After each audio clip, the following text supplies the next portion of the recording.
In this video, we'll talk about how to present a PowerPoint on Google Meet. If you find this video helpful, please don't forget to like and subscribe. Now, first of all, I'm assuming that you have your PowerPoint slide ready.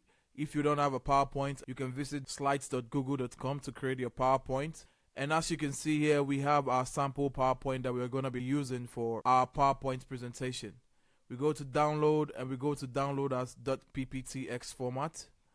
Once we are done downloading, visit onedrive.live.com. We are going to upload our slide to OneDrive. Now that we have our file in our OneDrive, open the file. Now that the file is loaded, we are going to go to Google Meet, meet.google.com. This is where we're going to present our PowerPoint. Here we're going to click on Share Screen. We're going to choose the Chrome tab with our PowerPoint. As you can see, we have the Chrome tab displaying. We want to go to our Chrome tab that has the actual PowerPoint. And here, this is where we're going to be presenting our PowerPoint. And you realize that anytime you change the PowerPoint slide, you get a live update on your presentation. If you find this video helpful, please don't forget to like and subscribe. Until the next one, see ya.